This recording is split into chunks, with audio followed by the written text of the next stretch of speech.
पंडित चतुर शर्मा बेहद बुद्धिमान आदमी है। शास्त्रों का ऐसा कोई ज्ञान नहीं जो उनके पास नहीं हो। उनके गांव के आसपास के 10 गांवों से लोग उनसे ज्ञान लेने और अपनी समस्याओं का हल लेने आते हैं।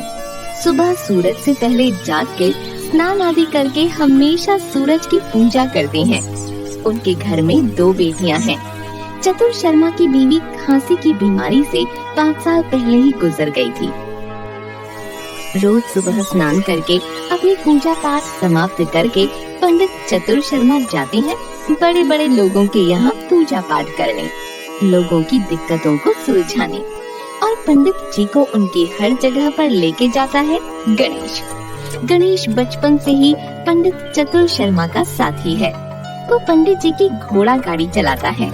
गणेश सुबह उठ के स्नान करके नाश्ता पानी खत्म करके सीधा पंडित जी के पास आ जाता है। पंडित जी हमेशा गणेश को ताने सुनाते हैं कि भगवान का नाम नहीं लेता, बेहद गंदगी से रहता है, उसे कोई ज्ञान नहीं है, न उसने कोई शिक्षा ग्रहण की है, बस सारा दिन इधर से उधर घूमता है और पूरी उम्र पंडित जी के लिए घोड़ा गाड़ी ही चलाता रह जाएगा। आज पंडित जी को शहर से आए डॉक्टर के घर दोपहर की दावत खाने जाना है, तो गणेश उन्हें जंगल के रास्ते से होते हुए डॉक्टर के घर ले जाने के लिए आया है। देख गणेश, गाड़ी कितनी गंदी हो रही है, तू साफ क्यों नहीं करता है? मालिक गाड़ी तो साफ ही है। अच्छा, मुझसे जुबान चलाता है। अनपढ़ गवार, 2 अक्षर किताब में से प्राप्त कर लिए होते तो तुझे थोड़ी समझ मिल जाती।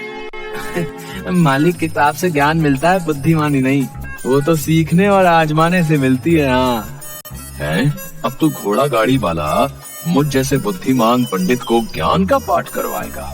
तुझे पता नहीं, आसपास के 10 गांव के लोग आते हैं मुझसे ज्ञान प्राप्त करने। बड़े बड़े लोग मेरे घर आते हैं निमंत्रण देने। तू चुपचाप घोड़ा गाड़ी चलाने पर ध्यान दे। ये ज्ञान की बातें तुझे नहीं समझ आने वाली। कम से कम भगवान की पूजा पाठ तो कर ही लिया कर। पता नहीं तू रोज स्नान भी करता है कि नहीं, नीरस कहीं का।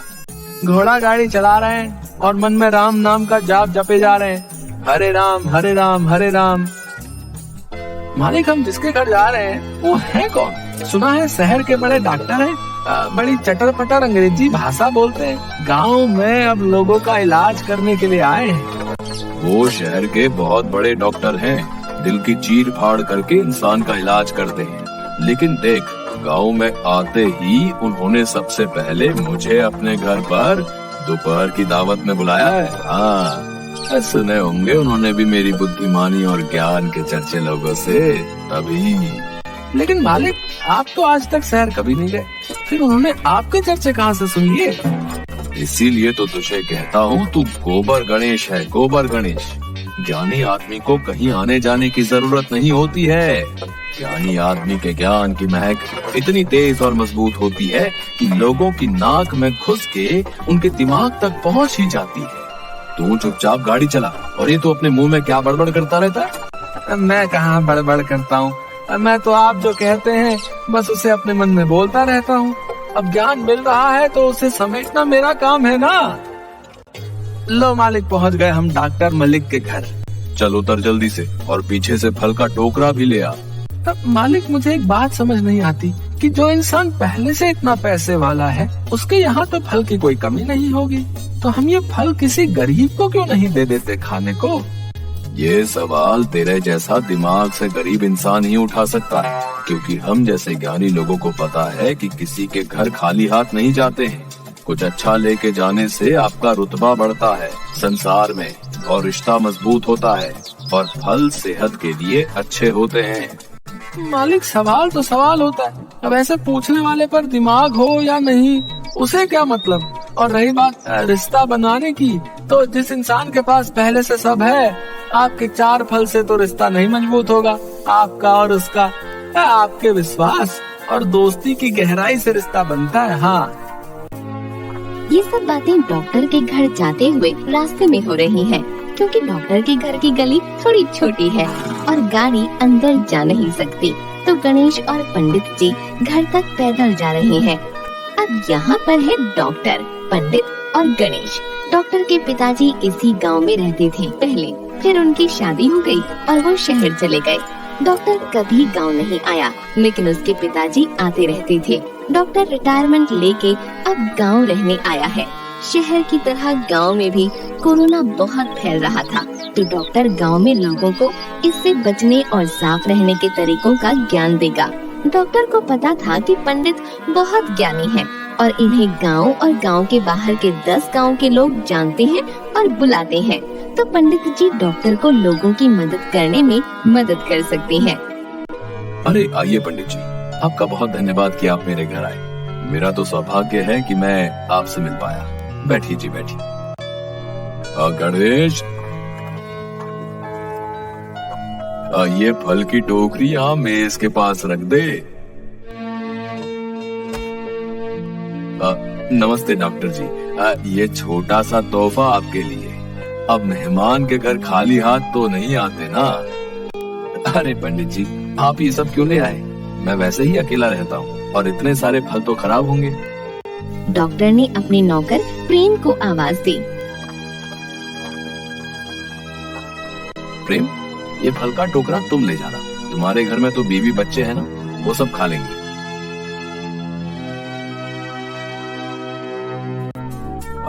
आपका घर थोड़ा छोटा है। नहीं मतलब आप इतने बड़े डॉक्टर हैं तो आपको थोड़ा बड़ा घर कर लेना चाहिए ना। पंडित जी, बड़े घर से थोड़ी लोग बड़े होते हैं। लोग तो काम से, जैसे वो रहते हैं, जिस तरह से लोगों से बातचीत करते हैं, उससे बड़े होते हैं। और मेरा घर छोटा है, लेकिन मेरा बगीचा बहुत बड़ा है। मैं कुदरत को बना रहा हूँ, पेड़ पौधे उगा के। अरे वाह डॉक्टर जी, आप तो बहुत ज्ञान की बातें करते हैं। गणेश, तुम चुप नहीं रह सकते। पता नहीं है मालिक लोगों के घर में कैसे रहते हैं। अरे पंडित जी, कोई बात नहीं। वैसे ये है कौन? यह गणेश है, मेरी गाड़ी चलाता है। ठीक है। वैसे डॉक्टर जी, आप यहाँ क्यों हैं और मुझे किस काम से बुलाया है? पंडित जी, अब मैं यही रहने आया हूँ। आप तो जानते हैं शहर में कोविड नामक बीमारी फैली है और वहाँ तो मेरे जैसे लाखों डॉक्टर हैं लोगों को ठीक करने और जागरूक करने के लिए। लेकिन ये बीमारी अब गांव में भी आने लगी है और मैं यहाँ आया हूँ ताकि लोगों को इस बीमारी से जागरूक कर पाऊँ। कोई बीमार है तो इलाज दे पाऊँ और लोगों को इस बीमारी से कैसे बचना है उसका ज्ञान भी दे पाऊँ।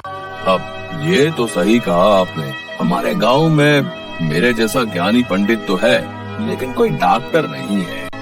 वाह डॉक्टर जी, ये तो बहुत अच्छे काम के लिए आप आए हैं यहाँ पर। आपको इसमें मेरी जो मदद चाहिए आप मुझे कह देना, मैं करूँगा। गणेश जी, आप इसमें क्या कर सकते हैं? आपको एक अक्षर का ज्ञान तो है नहीं और चला है डॉक्टर साहब की मदद करने। इसकी बात पर अपना वक्त ना खराब करें और बताएं इस कार्य में मुझे किस तरह आपकी मदद करनी है। वैसे तो यहाँ सब मेरी सुनते हैं। मैं कल से सबको कह दूंगा कि सब अपना इलाज आपके पास करवाएं। आप यहाँ बाहर छोटी सी अपनी दुकान खोल लेना। अरे नहीं पंडित जी, मैं यहाँ कोई पैसे कमाने नहीं आया हूँ। मैं यहाँ लोगों के बीच में लोगों से जुड़ के उनकी सेहत को मजबूत करने आया हूँ। तो आप मुझे कुछ ऐसा सुझाव दीजिए कि मैं लोगों तक अपनी बात पहुँचा पाऊँ और उनसे जुड़ पाऊँ। ठीक है, हम आपके पोस्टर लगवा देते हैं गाँव भर में। पोस्टर? पंडित जी, उसमें बेकार का खर्चा आएगा। तो हम एक समारोह रख देते हैं आपके हित में। नहीं पंडित जी, ज्यादा लोगों को एक जगह नहीं इकट्ठा करना है। बीमारी ऐसे ही तो फैलती है। हम ऐसा करते हैं कि आप रोज कुछ समय के लिए पंडित जी के घर आ जाया करो। रोज वहाँ लोग उनसे मिलने आते हैं, आप लोगों से मिल सकते हैं और वहीं उनकी परेशानी का हल भी कर सकते हैं। अरे चुप बुड़बक, डॉक्टर जी कैसे रोज हमारे यहाँ आएंगे? क्यों नहीं पंडित जी, मैं तो आ सकता हूँ आपके घर। ये तो अच्छा सुझाव है। आप पर लोग भरोसा भी करते हैं, आपकी बात को महत्व देते हैं और आपको फिर सब मानते भी तो बहुत है। ऐसे में लोगों को मुझसे जुड़ने में ज्यादा आसानी होगी और वो मुझ पर विश्वास भी करेंगे। ठीक है डॉक्टर जी, आपको जैसा ठीक लगे। चलिए डॉक्टर जी, अब हम चलते हैं। सूर्यास्त होने वाला है, उससे पहले घर जाना है। आपसे मिलकर खुशी हुई। जी शुक्रिया पंडित जी, आपने हमें कुछ समय दिया और इतना ज्ञान से भरा वार्तालाप हुआ हमारे बीच। हम फिर कल सुबह मिलते हैं आपके घर पर। हाँ जी डॉक्टर जी, मैं सुबह आपको वक्त से लेने आ जाऊंगा। गणेश और पंडित गाड़ी की तरफ जा रहे हैं। क्यों रे गणेश, तू बड़ा बड़बड़ कर रहा था वहाँ पर? डॉक्टर जी, मैं आपको लेने आ जाऊंगा। ज्यादा बड़े बोल ज्ञानी पर ही सचते हैं, तो जैसे बेवकूफ पर नहीं। पंडित जी, मैंने क्या गलत कहा? वो हमारे लिए आए हैं तो हम ही उनकी मदद करेंगे ना। बेहद ही अजीब डॉक्टर है।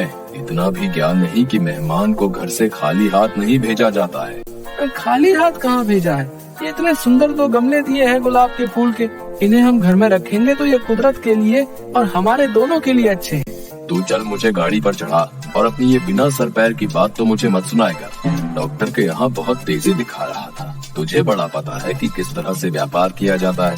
एक जमात तो तुझसे बढ़ी नहीं गई और आया बड़ा ज्ञानियों को ज्ञान देने। पंडित जी के घर आ जाना डॉक्टर जी। एकदम एक जंगली भालू गाड़ी के सामने आ जाता है और दोनों डर जाते हैं। अरे ओ गवार, कहाँ से लेके जा रहा है?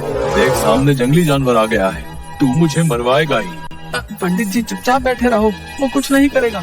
चिल्लाओगे तो तुम्हें ही खा जाएगा रात के नाश्ते में। अरे तू मेरे को मरवाना चाहता है, तभी तू यहाँ लेके आया है। तू मुझसे दुश्मनी निकाल रहा है। पंडित जी चुप हो जाओ।